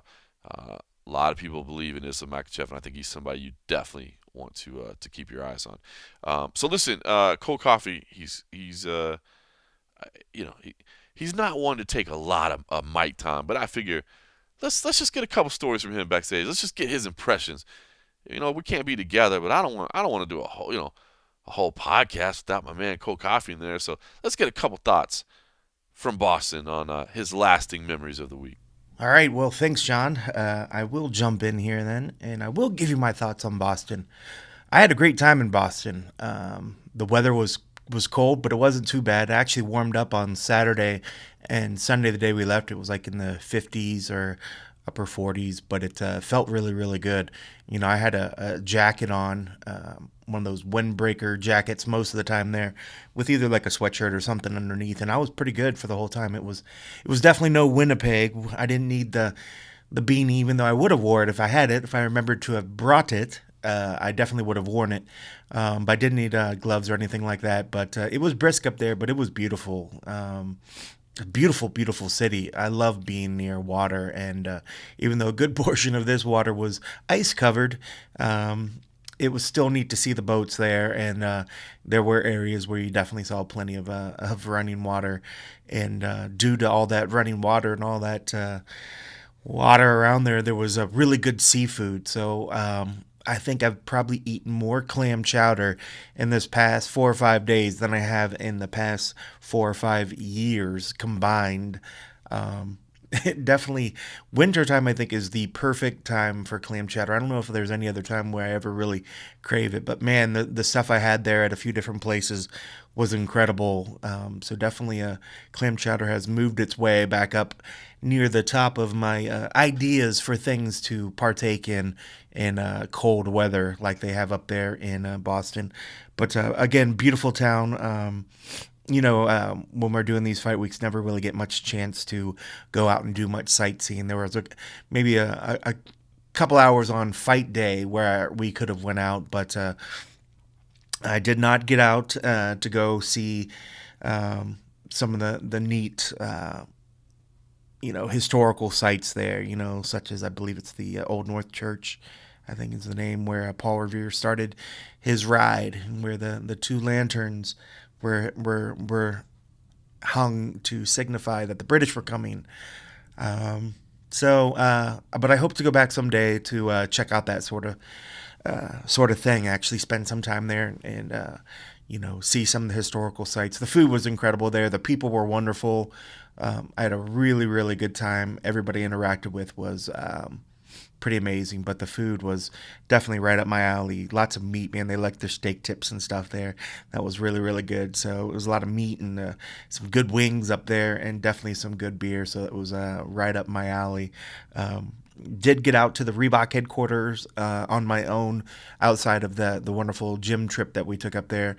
I tried to get some shoes. I figured, what the heck? Well, here I'll try to get some Reebok shoes. And, my fat feet, for some reason, they're running, or they're like training shoes that they had are very, very narrow. So I'd try to go up a couple sizes.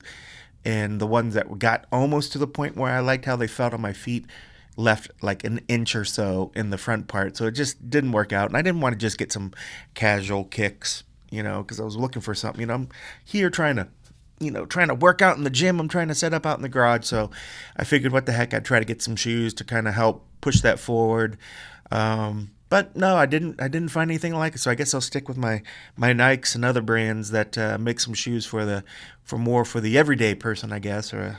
So I ended up buying some gear for Agent Age while I was there to get her something. So maybe I'll get some brownie points for bringing that together. So, all right, well, enough of Boston. I loved all that stuff. So fight night was fun. It was incredible. The TD Garden, it's excuse me, an exceptional venue. Really, really beautiful on the inside. The staff, for the most part, was exceptional. Everybody that we dealt with was really, really nice. Checking into the place, security was a bit of an issue on the day of the weigh-ins. We get in there and they're like, okay, well, you're going to check in on this side over here. So we go get our bag checked, and then they're going to bring us back in the other area, and they end up checking our bags again, and then they wanted to look again. It was like they were checking our bags 2 or 3 times. It was such a cluster to get in there. So we assumed the same was going to be on fight night, but fight night, they had it a little better. We got there, we were able to get a little pre-check through our bags. So when the time came to actually be able to go through the security to get through, it was much more of a flowing process. But it's a tough job doing what those security people have to do. I mean, I get it. I know it's easy for us to kind of bitch and moan and gripe because they make us wait and they make us do all these steps to get in there. But it is all done with the idea of being safe and protecting people inside. So I don't mind it. I get it. I understand what they have to do. So as much as we might gripe and moan about it, it's understandable. I respect what the job that they're doing, even though sometimes it leaves our head shaking. That do they even know what they're really looking for when they're rifling through our bags? A lot of times we have all this high tech stuff in there. You never know what was in there if they really, really pulled it out and played. But not to give any ideas to all you crazy people out there, don't go portraying yourself as a media member, because that's the time they're going to get their shit together and they're going to find your ass. Okay. So after getting through security, they took us up to probably what was one of the nicest PR rooms, or media rooms that we have been able to experience at these events. It was in the Legends room. Now, the Legends room there at the TD Garden, it's on the 3rd level. It is a private, members-only restaurant and bar open exclusively to Bruins and Celtics season ticket holders and game plan holders. Had a full-on bar inside there. They have different food. Ours was catered, but they do have a menu. Typically, if we're going to that event, going to a basketball or a Bruins event, they had like lobster rolls, and things of a wide range. It was a nice establishment. And man, since it is like a sports and bar lounge, there were TVs everywhere. There was like a big screen in one direction, a big screen in the other direction, and lots of other TVs above the bar and on the posts that were kind of all through the middle of the room. So there were plenty of TV screens that you could watch the fights on. So pretty much, because a lot of times when the screens are in certain areas, you kind of have to find your spot. You get your spot where you can see the action, but also keep you close to where all your gear is set up, so that when they bring in a fighter and you're not having to run halfway across the room to get set up, to roll. So there were plenty of places to sit, and with easy access to where they had our interviews. And our interviews were set up on the stage where the post-fight press conference was normally going to take. We just, instead of the table and the chair that they had for the post-fight presser stuff that you'll see, we just removed the chair and I set our little mic stand up there, and then we just stood the fighter up there so we can get the backdrop in the back. And it gives enough room on the floor for all the cameras to kind of wrap around and get all that action. So it was good. And it was a lot of good fights, man. John, I'm sure, has already went through a bunch of some of the ones that went through already, in the earlier segments and stuff. But it was interesting because we're in the back watching the UFC fights on the screen, but there was a couple guys that had broken out their laptops and were watching the Bellator fights at the same time. So you'd see these little pockets of journalists at times huddled behind somebody's laptop on a table, doing one of these things, and everybody's kind of turned away because we didn't want any UFC staff to kind of come up and be like, "What are you watching? Why are you using our internet for that?" Not that I don't think they would really care, but it has been done before where they give you the evil eye. I mean, nobody wants you there working their event, eating their food, using their bandwidth, and watching another promotions event. But it does happen. So it was neat dealing with being able to watch that. And excuse me if I sound stuffy. If you didn't know this, I'm actually kind of a little bit allergic to cats and dogs, and I have a cat and a dog. Well, my girlfriend has a cat and a dog, so every time I come back from being on the road, I immediately get stuffy. So hopefully you're enjoying this morning coffee voice with a little side of allergies in it. It is interesting to do these in the morning after a full night of sleep. I feel more rested. Man. Maybe heck with these right after the show event stuff, where we're barely hanging on a thread. Let's just do it the next day in the morning when I can have my cup of coffee. In fact, I had a little bacon and egg sandwich earlier that I made in the cold coffee kitchen. Yeah, that's good stuff. But all right, well, I'm gonna wrap this up here shortly and get back to the last little bits that I know you guys want to hear. I will say, now that I've been part of these staff picks, I have not been doing as well. I make some picks, and I make some picks wrong.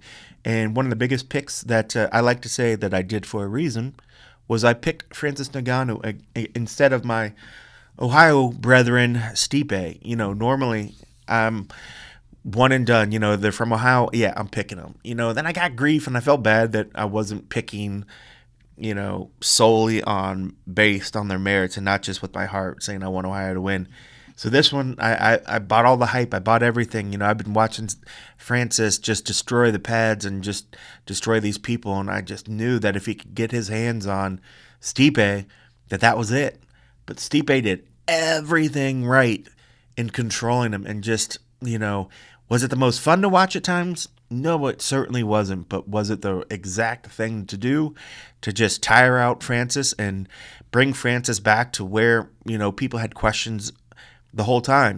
People always questioned his wrestling, always questioned on how his game was on the ground. And, when you're sitting against the ring and you have a guy on you and you're not attempting anything for minutes on end, just clearly shows that he has no idea what to do in that instance.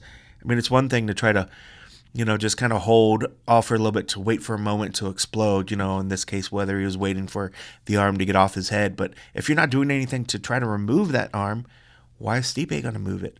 And the ref let it sit there. I mean, he threw, I guess, enough punches at time to keep it going and waited right to that moment of inactivity to do something so that they didn't get stood up. But, kudos to Stipe. I will say that, me picking against you, maybe that helped guarantee that you got that win.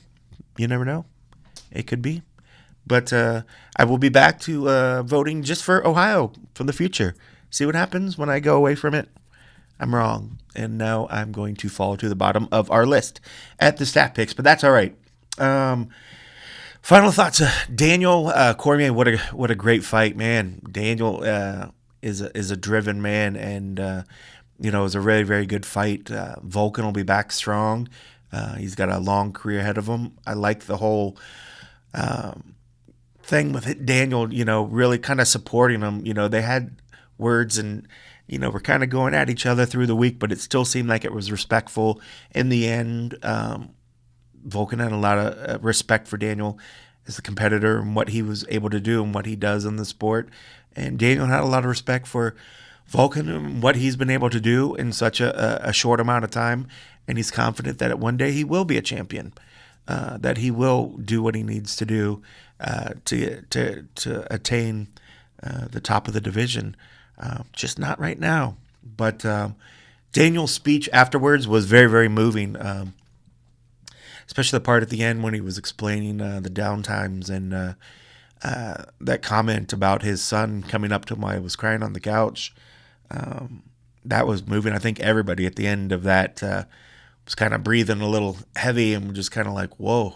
I saw cameramen on both sides of me that were fathers really just have that moment, kind of putting himself in Daniel's shoes at that point and imagining what that would feel like. And I'm not a father, but I still am a human and was still very moved by it. So it was something, man. I was very proud of what Daniel was able to do and proud of how he carried himself afterwards. And I was very thankful that he was willing to share such a moment, because I think it's those human moments when you hear stuff like that. It kind of brings you back to what it's all about and the gains and the losses that are involved in what these fighters do. I think anybody in any occupation, if you're willing to sacrifice so much of yourself, you realize that it does affect those around you, and there are good moments and there are bad moments. And I think by sharing those moments with people around you, we all better understand life, humanity, the things that people have to go through. And I think you better respect, and you makes it, hopefully it makes it a little tougher for you to quickly judge people or quickly say something. Maybe next time, instead of somebody having the urge to immediately troll somebody when something bad happens, you think about the other circumstances that might be going on there. Maybe it's, hopefully maybe little stories like that make, in some way, help us all just remember, the people around us. When we do what we do, we all sacrifice, we all do things, but, definitely don't think that you're in that sacrifice alone. Your family does suffer or gain in your moments of success. So it's good to have family around, and I appreciated that he, was definitely giving all the glory to his family and the support and what they did for him and how that drives him forward. I definitely think it's good if we can all find that in our own lives to help push us forward. Stipe, you are the baddest man on the planet. You did what you needed to do. I want to make sure that I'm with you, brother. Sorry I picked against you. I won't do it again now, yet.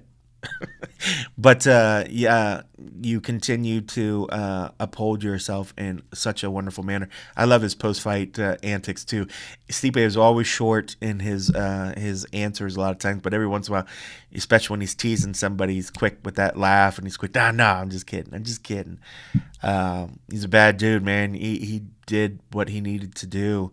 And did it in devastating fashion. He ate some good punches, and you could definitely see it wearing his face, but he took it better than anybody else has taken France's punches. So that is the baddest man on the planet right now. Congrats on getting to a record of defenses, and I hope you get many, many more, my friend. It was fun watching those fights, guys. I had a really, really good time in Boston. Again, I hope to go back and, enjoy the city a little bit and see some of the historical sites. But man, what a good event. I'll be in Charlotte next week, so I'll be solo. So John will probably be doing one of his solo shows next week, but I'll try to send some audio for you guys. But thank you all for listening. I'm gonna toss it back on to John. But yeah, man, be good, people. Do good work, and we'll talk to you all soon. All right, good stuff from my man Cold Coffee, holding it down out in Boston. We're going to be apart again this week. We're going to be split up, man, which sucks. It's the reality of what we're doing. We're trying to do as much coverage as we can, but as I think about just about getting on a plane and going to have meetings, budget talks are real, man. Budget talks are real. Everybody's trying to cut back. And we want to do as much as we can, so we make sacrifices. So the plan this week, Cold Coffee will be out in Charlotte, North Carolina, rolling solo for UFC on Fox 27, Jacare versus Brunson 2. I will be in Temecula, California for Bellator 193, Larkin versus Gonzalez. I'm actually going to take Saturday out. I'm going to be watching Saturday night, the Jacare versus Brunson fight. I'm going to be watching that as a fan. It's my wife's birthday, so we're going to go, I think, to Top Golf, maybe watch some fights, play a little golf, drink a couple of frosty beverages, hang out like that.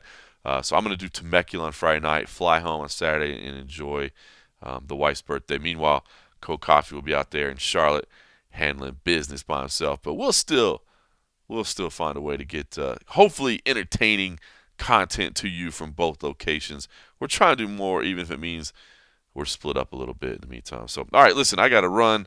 I apologize again for the delay. I got to go jump on a plane, get back to L.A., get to the USA Today meetings with our corporate overlords. But appreciate your patience, and hope you guys found the content entertaining anyway.